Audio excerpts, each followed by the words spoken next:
लवणेश्वर मंदिर एना देखुं महादेव मंदिर नटराज से मंदिर हजार हजार वर्षर मंदिर। जय जगन्नाथ दर्शक बंधु आपण समस्त को मोर YouTube channel Suresh sir's blogs को स्वागत। आज आमर स्कूल छुट्टी थी मोर सांग त्रिनाथ को कहली जे सांग टिके कुआडे दर्शनीय स्थान गोटे बुलवा जावा तेणु सी तार सांग मान को पचारिकी बुझिला आमर पिपिली निकटरे थिबा एक सुंदर दर्शनीय स्थान एक ऐतिहासिक दर्शनीय स्थान जार ना हूँ लवणगिरी। एठार एक सुंदर जगन्नाथ मंदिर अच्छी यह पहाड़ उपर अवस्थित। यह हूँ आम पिपिलू जटणी जीवा रास्तार हरिराजपुर निकटरे कंटी पाखरे थिबा एक पहाड़ रे अवस्थित। तेज चलतु आम देखा से मंदिर उपरकू जीवा। यही रास्तार आम आग को आउ 2 किलोमीटर गले लवणगिरी पहाड़ पड़ो बोली कहते। तेबे लवणगिरी दर्शन करके फेरला बेले आम चेष्टा करूँ ये कुरिक्सर महादेव ये पहाड़ उपर थिबा कुरिक्सर महादेव को दर्शन करूँ। तेणु चलतु दर्शक बंधु आग को जीवा।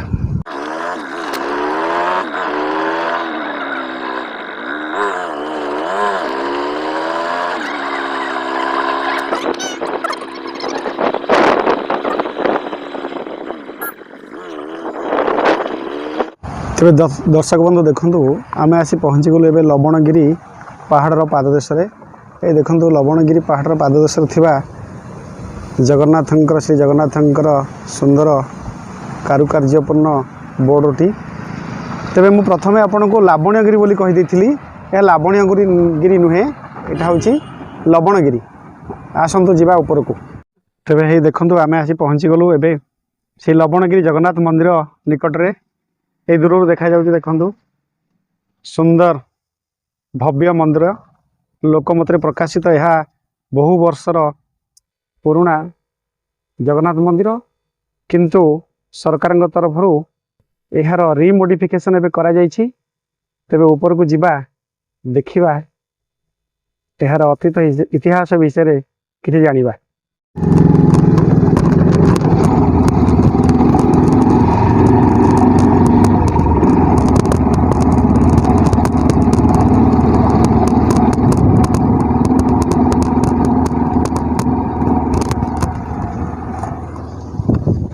चलुची आस्ते आस्ते डेभलप कर जगह बढ़िया जगह नहीं।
ଖାଇବା ହେଇନି ତ ଆଉ 10 ମିନିଟ୍ ଯିବ ତ ଠିକ୍ ଅଛି।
ଏଠି ପ୍ରସାଦ ସବୁବେଳେ ଆଭେଲେବୁଲ ନା ଆମେ ଧର ଫ୍ୟାମିଲି ନେଇକି ଆସିବୁ ଆପଣଙ୍କୁ ଫୋନ୍ କରିବୁ ଯେଉଁ ନମ୍ବର ଦେଇଛନ୍ତି ନା ନାଇଁ ମିଳିବ ମାନେ ଆମର ଆଜ୍ଞା ଆଜ୍ଞା ଆଜ୍ଞା ଯଦି ଆପଣ ସକାଳୁ କହିଦେଲେ ତା ଭିତରେ ରହିଗଲା ବୁକିଂ ରହିଗଲା। ଆଚ୍ଛା ଆଚ୍ଛା ଆମର 10ଟା 11ଟା ସରିଯାଉଛି ତ ଫ୍ୟାମିଲି ଆଣିକି ଆସିଲେ ଆପଣଙ୍କୁ ଆଗରୁ କଲ୍ କରିବାକୁ ପଡ଼ିବ।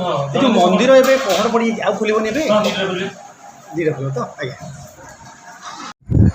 এই ଲବଣଗିରି ପାହାଡ଼ ଉପରେ ଆମେ ଆବିଷ୍କାର କଲୁ ଏକ ମଠ। ଏହା ଭଗ୍ନ ଅବସ୍ଥାରେ ଅଛି। ତେଣୁ ଏଠି ବାବା କହିବା କଥା ଏହି ମଠ ଆଗରୁ ଥିଲା ବହୁ ପୁରାତନ। ପରବର୍ତ୍ତୀ ସମୟରେ ଏହି ମନ୍ଦିରର ଉନ୍ନତିକରଣ କରାଯାଇଛି। ତେବେ ଆସନ୍ତୁ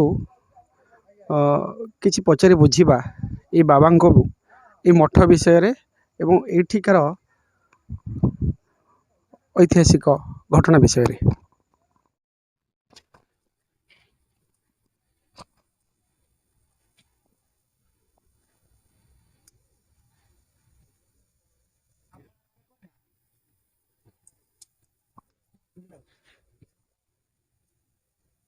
ଏଠିକାର ଐତିହାସିକ ଘଟଣା ବିଷୟରେ ଆମର ଏଇ ଯେଉଁ ମଠର ମାହାତ୍ମ୍ୟ ପ୍ରଥମରୁ ଆରମ୍ଭ ହେଲା କେମିତି? ଆଜ୍ଞା ମୋ ନାଁ ଶ୍ରୀ ଗଜେନ୍ଦ୍ର ପ୍ରଧାନ। ମୁଁ ଏ ଲବଣଗିରି ଜଗନ୍ନାଥ ଆଶ୍ରମର ପ୍ରତିଷ୍ଠାତା। ଆଜକୁ 25 ବର୍ଷର ଉର୍ଦ୍ଧ୍ୱ ହେବ ଏ ଅଞ୍ଚଳରେ କିଛି ମାନ୍ୟଗଣ୍ୟ ଲୋକମାନଙ୍କୁ ନେଇକି ଗୋଟେ ଚାଳହରା ଆଶ୍ରମ କରାହେଲା। ଏଠି ନା ଚନ୍ଦାମୁଣ୍ଡି ଏଠି କିଛି ନଥିଲା ବାବୁ। ଆଶ୍ରମ ହଉ ଏ କାଠ ବାଉଁଶ ନଡ଼ା ସଂଗ୍ରହ କରିକି ହେଲା ବେଳକୁ ମାଟି କିଛି ଆବଶ୍ୟକତା ପଡ଼ିଲା। ଏ କାନ୍ଥ ମାଟି ଏଡ଼ିକି ଏଡ଼ିକି ପଥର ଛକି କରିବା ପାଇଁ ଆବଶ୍ୟକତା ପଡ଼ିଲା। ସମସ୍ତେ ଖୋଜିଲେ ସେ ଯେଉଁ ଲବଣେଶ୍ୱର ମନ୍ଦିର ଏଇନା ଦେଖୁଛନ୍ତି ମହାଦେବ ମନ୍ଦିର ନଟରାଜ, ସେ ମନ୍ଦିର ହଜାର ହଜାର ବର୍ଷର ମନ୍ଦିର। ସେ ମାଟି ତଳେ ପୋତି ହେଇକି ଥିଲା। ଏଠି କ'ଣ ଥିଲା ବୋଲି କେହି ଜାଣିନାହାନ୍ତି। କେହି କହିବେନି, ଅଞ୍ଚଳ ଲୋକ କି କେହି ବି କହିପାରିବେନି ଯେ ୟାକୁ ବିକି ମର ବିକି ଇଏ ତଳା ଖଇରାତି ହେଇଯାଉଥିଲା ଜିନିଷଟା। ତେଣୁ ମାଟି ତାକୁ ମୁଁ 3 ଗାଣ୍ଡୁଆ ଏମିତି ଖୋଳି ଗୋଟା ଟାପୁଥିଲା ସେ ପାହାଡ଼ ଉପରେ। ସେ ତାକୁ 3 ଗାଣ୍ଡୁଆ ପରେ ମୋ ଶାବଳ ବାଜିଲା। ଏଇ ଯେଉଁ ଆପଣ ଦେଖୁଛନ୍ତି ଲବଣେଶ୍ୱର ମନ୍ଦିର ପାହାଚ ଉପରେ ଯେଉଁ ଦଧି ନଉତିର କିଛି କରମଙ୍ଗି ହାରିକା ଥୁଆ ହେଇଛି ସେ ଶାବଳ ବାଜିଲା। ଆରେ କ'ଣ ଦେଖୁ ଦେଖୁ ପାଟିରୁ ବାହାରିଲା ହଁ ବୋପା ଏଠି ଅଛି। ଆଚ୍ଛା ୟା କହିଦେଲା ତାକୁ ଦେଖିଲା ବେଳକୁ ସେ ଦଧି ନଉତି ବାହାରିଲା। ହେଲେ 3-4 ଖଣ୍ଡ ବାହାରିଲା ପରେ ଗୋଟେ ବିଶ୍ୱାସ ଆସିଲା ଏଇଠି ଠାକୁର ଅଛନ୍ତି, ବୋପା ଅଛି ଏଠି ବାହାରିବ। ୟା ପାଇଁ ବହୁତ କିଛି ସଂଘର୍ଷ ହେଇଗଲା। ବହୁତ ହେଇକିରି କୋର୍ଟ କଚେରୀ ଅଯଥାଟାରେ ଖାଲି ଶୁଖିଲାଟା ଠାକୁର ପରୀକ୍ଷା କଲେ ତ ଗୁଡ଼ା ଗଣ୍ଡଗୋଳିଆ କରେଇଲେ, ସମୁଦ୍ର ମନ୍ଥନ କରେଇଲେ ଆଉ। ଆଚ୍ଛା ତାପରେ ସୁରବାବୁଙ୍କୁ କୁହାହେଲା। ସୁରବାବୁ ରାଉତରା ସିଏ ଡାକିଲେ ଆର୍କୋଲୋଜିକି ଜଣେଇଲେ। ଆର୍କୋଲୋଜି ଡାଇରେକ୍ଟର ଥିଲେ ଡକ୍ଟର ସି.ବି. ପଟେଲ। ସିଏ ଅତି ଭଦ୍ର ଲୋକ, ବହୁତ ସାହାଯ୍ୟ କରିଛନ୍ତି। ସିଏ ଆକୁ ଦେଖି କହିଲେ ହଁ ଏଇଟା ଜାଗା ଏଠି କ'ଣ ଅଛି ଆଉ। ୟାର ଯେ ରୋଡ଼ ନଥିଲା, ମୁଁ ଆଜ୍ଞା ଓନ୍ ରୋଡ଼ କରିବି। ରୋଡ଼ ବେଳେ ଜେସିବି ତାଡ଼ିକି ଦେଖେଇ ଦେଇଥାଏ ବାଉଣ୍ଡରୀ କେତେ ଅଛି, କିଛି ବି ଭଗ୍ନା ଦେଖେଇ ଦେଇଥାଏ ମନ୍ଦିରର ଫାଉଣ୍ଡେସନ୍ ପର୍ଯ୍ୟନ୍ତ। ତାପରେ ସିଏ ଏଇଠୁ ଦେଖିଲେ, ସିଏ ଆସି ଡକ୍ଟର ସି.ବି. ପଟେଲ ଆସି ଆର୍କୋଲୋଜି ବାଲା ତାକୁ ତାଡ଼ିକି ପ୍ରାୟ ବହୁତ ଗୁଡ଼ାଏ ପଇସା ଖର୍ଚ୍ଚ ହେଇଛି, ବା 50 ଲାକ୍ଷ ଭଳିଆ ଖର୍ଚ୍ଚ ହେଇଛି ଖାଲି ଖୋଳିକି କ'ଣ ଅଛି ବୋଲି ଜିନିଷଟାକୁ ପ୍ରମାଣ ପାଇଁ। ତାପରେ ସେ ମନ୍ଦିର ବାହାରିଲା। ତାପରେ ଲୋକଙ୍କୁ ହେଇକିରି ମନ୍ଦିର ବର୍ତ୍ତମାନ ଇଏ ଚାଲିଛି। ୟାର ହେଲା ଏଇ ମନ୍ଦିରର ହେଲା ପ୍ରଥମ ଫାଉଣ୍ଡେସନ୍ ହେଲା ଏଇ ଅଞ୍ଚଳ ଲୋକଙ୍କୁ ନେଇକି କରାହେଇ। ଆଚ୍ଛା ୟାର ହେଲା ପୌରାଣିକ ଜିନିଷ ବାବୁ। ପୌରାଣିକ ଥିଲା ଇଏ ଠାକୁରଙ୍କ ନାଁ ହେଲା ଲବଣେଶ୍ୱର ମହାଦେବ। ଏଠି ଲବଣାସୁର ଦୈତ୍ୟ ଲବଣେଶ୍ୱର ମହାଦେବଙ୍କୁ ପୂଜା କରୁଥିଲା, ଲିଙ୍ଗରାଜଙ୍କୁ ଯାଉଥିଲା ଦର୍ଶନ କରିବାକୁ। ମହାଦେବ ଇଏ ଆଗରୁ ତ ଲବଣଗିରି ରହିଛି ଆଜ୍ଞା ଆଉ ତାପରେ ଇଏ ସବୁ ଲବଣେଶ୍ୱର ବାହାରିଲା ପରେ ଲବଣଗିରି ଆଗରୁ ରହିଛି ୟାର ମନ୍ଦିରର ଯୋଉ ପରବର୍ତ୍ତୀ ସମୟରେ ଉନ୍ନତିକରଣ ଜଗନ୍ନାଥ ମନ୍ଦିର ଆଜ୍ଞା ଶୁଣନ୍ତୁ ଏତିକି ଆରମ୍ଭ ଇଏ କଲୁ ତାପରେ ଏଠୁ ଜଗନ୍ନାଥ ଆଶ୍ରମ ଏଠି କିଛି ତ ନଥିଲା ପରେ ଆମେ ପାଇଲୁ ମନ୍ଦିର ଖୋଲିନା ଆଉ କ'ଣ ଆମର ଜଣେ କୂଳ ପୁରୋହିତ ଥିଲା ଆମର ସେ ଗୁରୁ ବନୁ ଦାସ ବନ ବିହାର ଦାସ ସିଏ କହିଲେ ଆରେ ପିଲା ଖାଲି କ'ଣ ଯାଇକିରି ଆମ ଘରେ ଏଡ଼ି ଗେଡ଼ି ଜଗନ୍ନାଥ ଅଛନ୍ତି ମୂର୍ତ୍ତି ନେବା ସିଏ ସେଇଠୁ କ'ଣ କଲେ ରଥଯାତ୍ରାଟି ତାଙ୍କରି ଗାଁରୁ ଗୁଣ୍ଡିଚା ବେଳେ ତ ଶଗଡ଼ରେ ରଥଯାତ୍ରା କରି ଠାକୁରକୁ ଆଣିକି ଏଠି କଲୁ ଜଗନ୍ନାଥ ଆଶ୍ରମ ଜଗନ୍ନାଥକୁ ବସେଇଲୁ ଚାଳ ଘରେ ତାପରେ 90 କଳବରେ ହେଲା ତା 15 ବର୍ଷ ହେଲା ତାପରେ ଏବେ 25 ବର୍ଷ ହେଲା ଏବେ ସେଇଠୁ ମନ୍ଦିର ଇଏ ସବୁ ହେଲା ସବୁ ଇଏ ମନ୍ଦିର ସବୁ ବହୁତ କଷ୍ଟରେ ହେଇଛି ଅନୁଦାନରେ କରାହେଇଛି ତାପରେ ସେସବୁ ଇଏ ତିରୁପତି ଏବେ ଆସିକିରି ସେ ବର୍ତ୍ତମାନ ଇଏ କରୁଛନ୍ତି ଆଉ କ'ଣ କିନ୍ତୁ ମନ୍ଦିର ଯେ ଯାହାର ସବୁ ମନ୍ଦିର ଅଲଗା ଅଲଗା ଲୋକ କରିଛନ୍ତି ସିଏ ଆସି ସେସବୁ ଜାଣ ମୁଣ୍ଡି ମାଇଲେ ଆଉ କ'ଣ ତାପରେ ୟାର ଇଏ ହେଲା କ'ଣ ବିଶେଷତ୍ୱ ୟାର ଲବଣଗିରିର ଲବଣେଶ୍ୱର ଦୈତ୍ୟ ଥିଲା ଲବଣେଶ୍ୱର ମହାଦେବ ପୂଜା କଥା ଲିଙ୍ଗରାଜଙ୍କୁ ଯାଏ ଦର୍ଶନ କରିବାକୁ ସବୁବେଳେ ଏଠି ରାଣୀ ବନ୍ଧ ଆଉ ବୀରବନ୍ଧ ବୋଲି 2ଟା ବନ୍ଧ ଥିଲା ଏବେ ବି ସେ ଅଛି ଏବେ ସେ ବନ୍ଧ ବି ରହିଛି ତାପରେ ୟାର ହେଲା କ'ଣ ପୌରାଣିକ ଜିନିଷ ଐତିହାସିକ ଅଶୋକ କଳିଙ୍ଗ ଯୁଦ୍ଧ ଯେତେବେଳେ ହେଲା ଆପଣ ଜାଣିଥିବେ ଏଠି ଯାଉଥିଲେ କଳିଙ୍ଗ ସେନା ସେଠି ଧଉଳିରେ ଗିରିରେ ରହୁଥିଲେ କିଏ ମଗଧ ସେନା ଅଶୋକ ରହୁଥିଲା ଏ ଜାଗା ଆଜ୍ଞା ମହତ୍ଵ ହେଲା ଯୋଉ ଜାଗାରେ କି ଚଣ୍ଡା ଅଶୋକରୁ ଧର୍ମ ଅଶୋକ ହେଇଗଲା ପିଲାଙ୍କୁ ଯେତେବେଳେ କହୁଛେ ସେଇ ସ୍ଥାନରେ ହିଁ ଥିଲେ କଳିଙ୍ଗ ସେନା ଆଉ ସେଇ ସ୍ଥାନରେ ହିଁ ଥିଲେ ମଗଧ ଅଶୋକଙ୍କ ସେନା କିନ୍ତୁ ଆଉ ଗୋଟେ ନୂଆ କଥା ଆମେ ଜାଣିଲେ କାରଣ ଦୂରରୁ ଦେଖାଯାଉଛି କୋଉଟା ସେଇ ସ୍ଥାନଟା ଧଉଳି କଳିଙ୍ଗ ସେନା ଲବଣଗିରି ନା ଏଇ ଯୋଉ ମଝି ପ୍ୟାଚଟା ଦେଖୁଛନ୍ତି ଖାଲି ପଡିଛି ଗହିର ଏବେ ସିନା ଗାଁ ଗଣ୍ଡା ରଣେଇ ଗୌରୀ ତା ନାଁ ହେଲା ରଣେଇ ଗୌରୀ ଲକ୍ଷ ଲକ୍ଷ ଲୋକ ଏଇଠି ଯୁଦ୍ଧ କ୍ଷେତ୍ରରେ ରକ୍ତ ନଦୀ ବହିଲା ଗନ୍ଧବତୀ ନଦୀ ଏଇନା ତା ନାଁ ହଉଛି ପୌରାଣିକ ଗନ୍ଧବତୀ ନଦୀ ଆଜି ତାପରେ ଗଙ୍ଗୁଆ ନଦୀ ହେଇକି ଗଙ୍ଗୁଆ ଅପଭ୍ରଷ୍ଟ କରିଦେଲି ସର ତେଣୁ ଏଇଟା ହେଲା ଗଙ୍ଗୁଆରେ ରକ୍ତ ପଇଲା ଲକ୍ଷ ଲୋକଙ୍କର ଏଇଠି ଯାଇକି ଦୟାରେ ମିଶିଲା ଇତିହାସ ଯାହା କହୁଛି ଦୟା ହେଲା ରକ୍ତ ରଞ୍ଜିତ ଏଇ ତ ଆଉ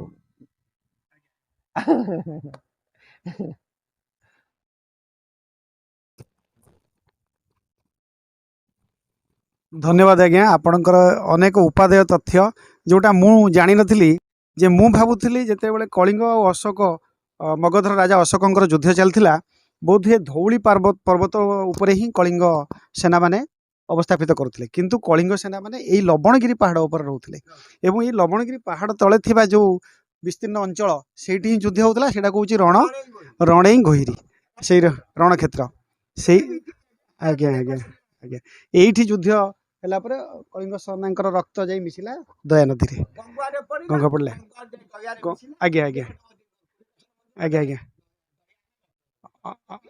ଆଜ୍ଞା ଆଜ୍ଞା ଅନେକ ଅନେକ ଧନ୍ୟବାଦ ଆପଣଙ୍କୁ ଆଜ୍ଞା ଐତିହାସିକ କଥା ପୌରାଣିକ କଥା ଏବଂ ବର୍ତ୍ତମାନର କଥା ଆପଣ କହିଲେ ଆପଣଙ୍କୁ କୋଟି କୋଟି ପ୍ରଣାମ ଆଜ୍ଞା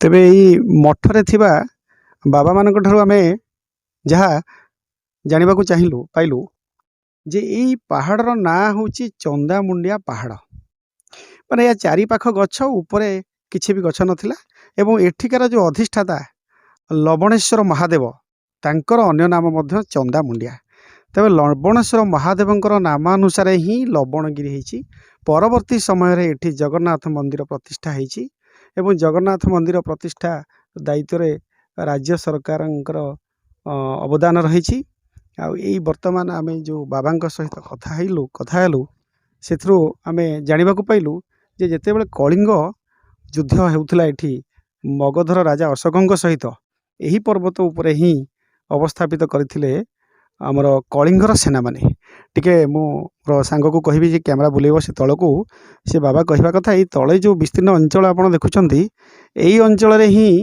ଯୁଦ୍ଧ ହୋଇଥିଲା ଏବଂ ଏଇ ଅଞ୍ଚଳରେ ଯୁଦ୍ଧ ସମୟରେ ଯେତେବେଳେ କଳିଙ୍ଗର ରାଜା ଅସୁସ୍ଥ ଥିଲେ ଏବଂ ତାଙ୍କର ରାଣୀ କାରୁବାକି ହିଁ ସେନାପତିର ଭୂମିକା ଗ୍ରହଣ କରିଥିଲେ ସେହି ସମୟରେ ଏଠି ଯେଉଁ ଯୁଦ୍ଧ ହୋଇଥିଲା କଳିଙ୍ଗ ସେନାମାନଙ୍କୁ ଅନ୍ୟାୟରେ ହତ୍ୟା କରିଥିଲେ ଆମର ଗ୍ରୀକ୍ ସେନାମାନଙ୍କ ସହିତ ମିଶି ମଗଧର ରାଜା ଏବଂ ତାଙ୍କର ସେନାଗଣ ସେହି ସମୟରେ ରକ୍ତର ସୁଅ ପ୍ରଥମେ ଏଠି ଥିବା ଛୋଟିଆ ଗଙ୍ଗୁଆ ନଦୀରେ ହେଇଥିଲା ଏବଂ ସେ ଗଙ୍ଗୁଆ ନଦୀ ଯାଇ ଦୟା ନଦୀରେ ମିଶିଥିଲା ଅନେକ ଉପାଦେୟ ତଥ୍ୟ ଆମେ ଏଠି ପାଇଲୁ।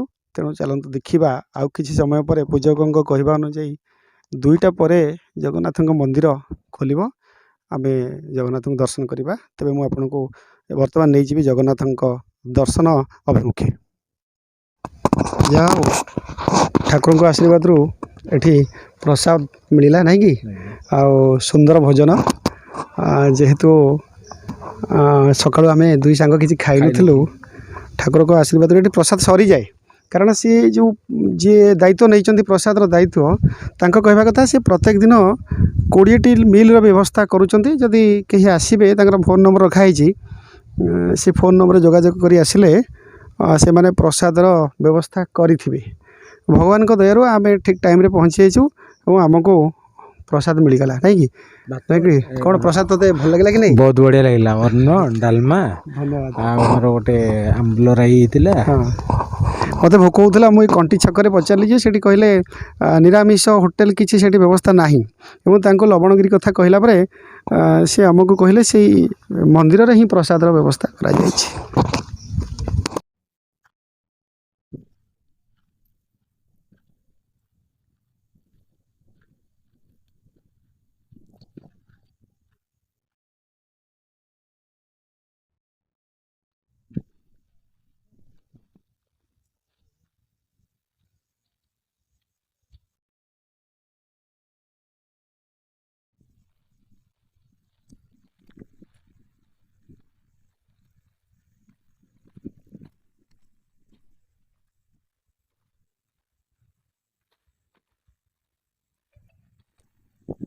କରିବା ଅନୁଯାୟୀ ଏଇଠି କରାହେଇଥିଲା ଯୁଦ୍ଧ, ଏଇଠି ଯୁଦ୍ଧ ହେଇଥିଲା କାହିଁକି ଏ ଧଉଳିଗିରି ପାହାଡ଼ କେମିତି ଦେଖିବାକୁ ଧଉଳିଗିରି ପାହାଡ଼ ଜୁମ୍ କରିଦେଲୁ ଟିକେ ଆସିଛି। ହଁ, ଆଁ ଯେତିକି ଆସୁଛି ଭଲ ଆସୁଛି। ଏଠି ଥିଲେ ମଗଧ ସେନା, ଏଠି ଥିଲେ କଳିଙ୍ଗ ସେନା। ଏଇ ମଝିରେ ପାହାଡ଼ ଯୋଉ ଉପରେ ରହିଛି, ଏଇ ଯୋଉ ଅଞ୍ଚଳ ଏଇଟାକୁ ରଣକ୍ଷେତ୍ର ବୋଲି କୁହାଯାଏ। ରଣଭୂମି ନା କଣ? ତେଣୁ ଏଇଠି ଯୁଦ୍ଧ ହେଇଥିଲା ହେଲା।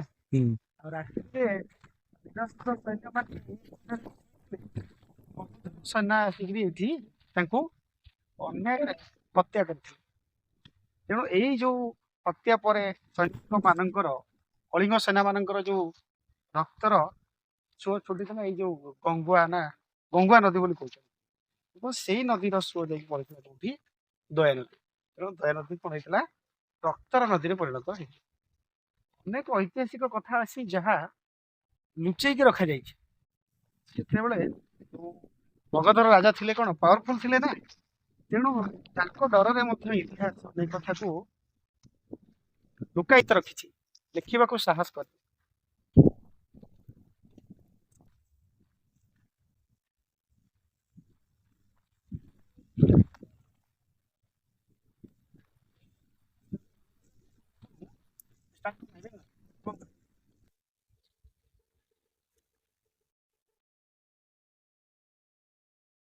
ପାୱାର ଅଫ୍ ଲାଗିଥିଲା।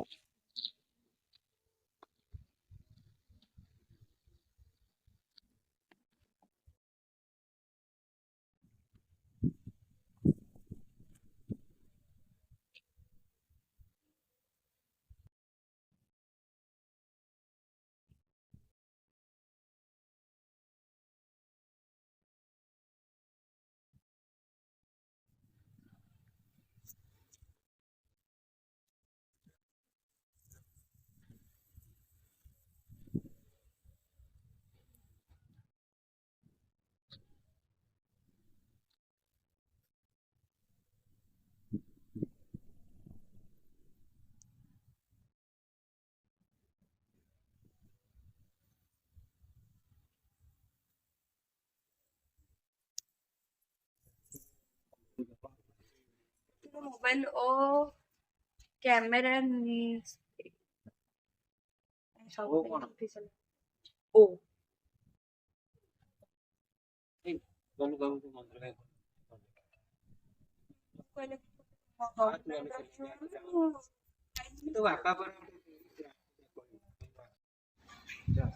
ହେଇଗଲା ବୋଧେ କନେକ୍ଟ ଆଇ ଥିଙ୍କ ଭାଇ କନେକ୍ଟ ହେଇଗଲା କି ଦେଖିଲ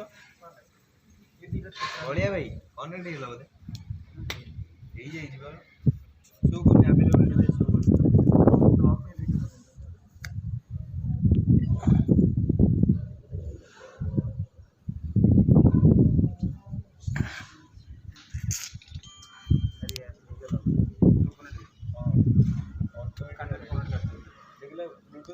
ତେବେ ଦର୍ଶକ ବନ୍ଧୁ ମନ୍ଦିରର ଉନ୍ନତିକରଣ କାର୍ଯ୍ୟ ଆହୁରି ବାକି ରହିଛି। ଏଠି ଦେଖନ୍ତୁ ଏଠି ସବୁ ଜେସିବି ଅନ୍ୟାନ୍ୟ ମେସିନ୍ ଏଠି ରଖାଯାଇଛି। ଏଠି ମାର୍ବଲ ମଧ୍ୟ ରଖାଯାଇଛି। ମନ୍ଦିରର ଉନ୍ନତିକରଣ କାର୍ଯ୍ୟ ଆହୁରି ବାକି ରହିଛି। ତେଣୁ ଆପଣମାନେ ଯଦି ଏହି ସ୍ଥାନକୁ ବୁଲିବାକୁ ଆସିବେ, ଆପଣ ପୁରୀ ଭୁବନେଶ୍ୱର ରାସ୍ତାରେ ଆସିଲେ ପିପିଲିର ହାଟ ଛକଠାରୁ ଜଟଣୀ ଯିବା ରାସ୍ତାରେ ଆସିଲେ ଦୟାନଦୀର ପରେ ପରେ ଏକ ଛକ ପଡ଼ିବ କଣ୍ଟି, ଏବଂ ସେଇଠୁ ଅଳ୍ପ ରାସ୍ତା ଗଲା ପରେ ଆପଣ ଡାହାଣ ପଟକୁ ଭୁବନେଶ୍ୱର ଯିବା ପାଇଁ ଏକ ରାସ୍ତା ଅଛି। ସେଇ ରାସ୍ତାରେ ଆସିଲେ ଗୋଟେ ପଡ଼ିବ Aditya Birla English medium school. ସେ ଇଂଲିଶ ମିଡ଼ିୟମ୍ ସ୍କୁଲ ପାଖରେ ଆପଣ ପଚାରିଦେଲେ ଆଉ ଅଳ୍ପ କିଛି ଦୂରତା ପରେ ବାହିଲି ଛକ ପରେ ସେଇଟା କେଉଁ ଛକ ଆମକୁ କହିଲେ ସେ ତ୍ରିନାଥ, ତାପରେ ଜାମୁକୋଳି ଛକ, ତାପରେ ଏକ ଛୋଟ ପାହାଡ଼ ପଡ଼ିବ, ସେଠି ଶିବ ମନ୍ଦିରଟି ଅଛି ଏବଂ ସେହି ଶିବ ମନ୍ଦିର ପରେ ପରେ ହିଁ এই ମନ୍ଦିରଟି ପଡ଼ିଯିବ। ତେବେ ବେଶୀ କିଛି ଦୂରତା ନୁହେଁ, ଭୁବନେଶ୍ୱରରୁ ମାତ୍ର 10-12 କିଲୋମିଟର ଦୂରତା, ଏବଂ ପିପିଲି ଛକରୁ ଯଦି ଆସୁଛନ୍ତି ତେବେ ମାତ୍ର 7-8 କିଲୋମିଟର ଦୂରତା ପରେ ହିଁ ଏହି ସ୍ଥାନଟି ମିଳିଯିବ। ଆପଣଙ୍କୁ ଅତି ସହଜରେ ମିଳିଯିବ। ଆପଣ ଗୁଗଲ୍ ମ୍ୟାପ୍ରେ ମଧ୍ୟ ଲୋକେସନ୍ ମିଳିଯାଉଛି। ତେଣୁ ଦର୍ଶକ ବନ୍ଧୁ ଏଇଠି ଆଜିର ଆମର ଏଇ ଅଧ୍ୟାୟଟିକୁ ରଖୁଛୁ। ନମସ୍କାର, ଜୟ ଜଗନ୍ନାଥ। ପୁଣି ଦେଖା ହେବା ପରବର୍ତ୍ତୀ ଏକ ନୂଆ ଭିଡ଼ିଓରେ। ଜୟ ଜଗନ୍ନାଥ।